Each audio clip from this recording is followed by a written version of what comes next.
अगर हम आपसे यह कहें कि हमारे भारत का नॉर्थ ईस्ट इलाका एक वाटर टाइम बम पर बैठा है, तो मौजूदा और आने वाली समस्याओं को देखते हुए इसे अतिशयोक्ति नहीं कहा जा सकता। हमारा एरोगेंट पड़ोसी चाइना यहाँ पर भी अपनी भारत विरोधी चालें चल रहा है। वह एक के बाद एक विवादित डैम परियोजनाएं ब्रह्मपुत्र नदी के ऊपर लाता जा रहा है। चाइना इन परियोजनाओं के साथ अपना उल्लू सीधा करने के साथ साथ भारत को एक प्राकृतिक आपदा के नाम पर अनकंट्रोल्ड ब्रह्मपुत्र के विध्वंसक भाव के आगे झोंक देना चाहता है। आज दुनिया का कोई भी देश ऐसा डिजास्टर मैनेजमेंट करने में सक्षम नहीं है।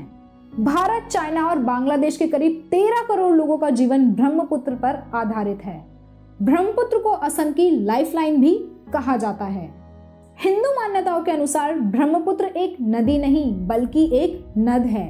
नदी एक स्त्रीलिंग शब्द है जबकि इसका पुल्लिंग शब्द है नद। जैसे कि इसके नाम से समझ आता है, ब्रह्मपुत्र मायने ब्रह्मा का पुत्र। भारत में हम नदियों को मैया कहकर बुलाते हैं, जैसे कि गंगा मैया या नर्मदा मैया। लेकिन आपको ब्रह्मपुत्र मैया बुलाना थोड़ा अजीब जरूर लगेगा। मान्यताओं के अनुसार ब्रह्मा ने ही अपने पुत्र को प्राचीन काल में धरती का अकाल दूर करने भेजा था।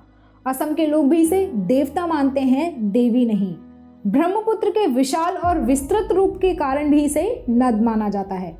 कहीं कहीं तो इसकी चौड़ाई 18 किलोमीटर तक की हो जाती है और इसकी लंबाई लगभग 2880 किलोमीटर की है। इसकी लंबाई का अंदाजा हम इस बात से भी लगा सकते हैं कि यह गंगा नदी से लगभग 400 किलोमीटर लंबी है।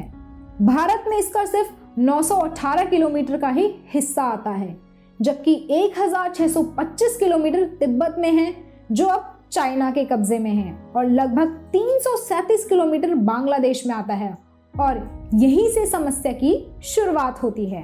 पिछले कुछ वर्षों में कई बार ऐसी खबरें सामने आई कि चाइना तिब्बत में ब्रह्मपुत्र नदी के जल प्रभाव को रोकने की मंशा से बांधों का निर्माण कर रहा है, और यदि ऐसा हुआ तो भारत के पूर्वोत्तर राज्यों में जल की आपूर्ति बाधित हो सकती है। हालांकि चाइना ने हर बार की तरह इस बार भी इन खबरों को सिरे से नकार दिया है, लेकिन चाइना की विशाल आबादी को देखते हुए इस बात से इनकार नहीं किया जा सकता कि उसे इन जल संसाधनों की सख्त आवश्यकता है और इसके लिए वे किसी भी नीति का अनुसरण कर सकता है। वर्ल्ड की लगभग 18% आबादी चाइना में निवास करती है एवं उसके पास विश्व के पीने योग्य जल संसाधनों का 7% से भी कम हिस्सा मौजूद है। अगर खुद चाइना के सरकारी आंकड़ों पर नजर डालें तो चीन का लगभग 60% भूजल दूषित है। चाइना की 12वीं पंचवर्षीय योजना में ये माना गया कि जल संसाधनों की कमी के चलते देश के आर्थिक विकास में बाधा उत्पन्न हो सकती है। इन फैक्ट्स को देखते हुए इस बात से इनकार नहीं किया जा सकता कि चाइना की आंतरिक चुनौतियां ही उसे अपने जल संसाधनों के भंडारण की ओर अग्रसर कर रही हैं। भारत की ब्रह्मपुत्र नदी को तिब्बत में यारलुंग जांगबो के नाम से जाना जाता है। ब्रह्मपुत्र नदी तिब्बत की मानसरोवर झील के पूर्व से निकलती है। यह हिमालय के पैरेलल पूर्व की ओर बहती है। नामचा बार का शिखर 7747 मीटर के पास पहुंचकर यह यू टर्न लेकर भारत के अरुणाचल प्रदेश प्रवेश करती है। इसे ग्रेट बैंड का नाम भी दिया गया है। इसका दूसरा नाम ग्रेट कैनियन यानी महान घाटी भी है। चाइना की 14वीं पंचवर्षीय योजना में यहाँ भी एक डैम बनने की योजना है। चाइना का ये मानना है कि ये डैम 70 मिलियन किलोवाट की बिजली पैदा कर सकता है, जो कि विश्व के सबसे बड़े डैम थ्री गॉर्जेस डैम से भी 3 गुना ज्यादा बिजली पैदा करेगा। यह थ्री गॉर्जेस डैम भी चाइना में ही है, जो कि हुबई प्रांत में आता है। 2015 में चाइना ने जांगमू में हाइड्रो पावर प्लांट को ऑपरेशनल कर दिया था। जांगमू तिब्बत में पड़ता है। इसके अलावा 3 और डैम डेगू, जियाक्सू और जियाचा पर बनने वाले हैं। एक्सपर्ट्स की माने तो यारलुंग जांगबो नदी पर चाइना की जल विद्युत परियोजनाएं ब्रह्मपुत्र नदी को एक मौसमी नदी में कन्वर्ट कर देगी, जिसके परिणाम स्वरूप भारत के पूर्वोत्तर राज्यों में सूखा या अकाल आ सकता है।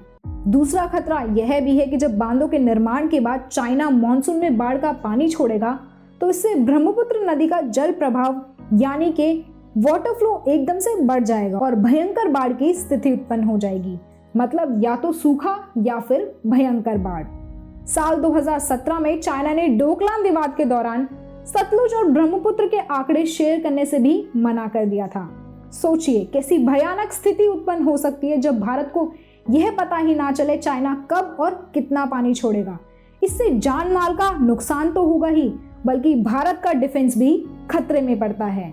सिर्फ इतना ही नहीं, ब्रह्मपुत्र के आसपास परियोजनाओं के चलते चाइना ने ब्रह्मपुत्र को काफी प्रदूषित कर दिया है और इसके कारण चाइना से भारत की ओर बहने वाले ब्रह्मपुत्र के पानी की क्वालिटी पर भी एक बहुत बड़ा प्रश्न चिन्ह खड़ा हो गया है। ब्रह्मपुत्र के पानी में गंदगी का बढ़ना और अरुणाचल प्रदेश में इसका पानी काला पड़ना साफ देखा जा सकता है। हालांकि असम में ब्रह्मपुत्र का पानी कुछ समय के लिए लाल देखा जाता है, लेकिन ये किसी और कारण से होता है।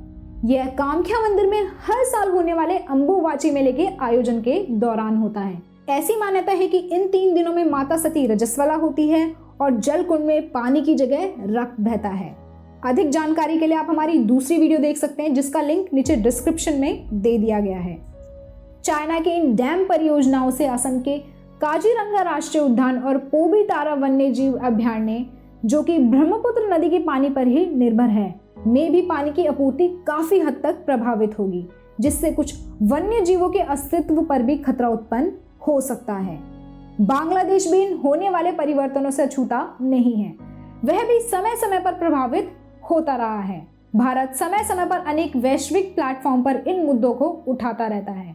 भारत भी अब एक हाइड्रो पावर प्रोजेक्ट ब्रह्मपुत्र पर बनाने की विचार कर रहा है।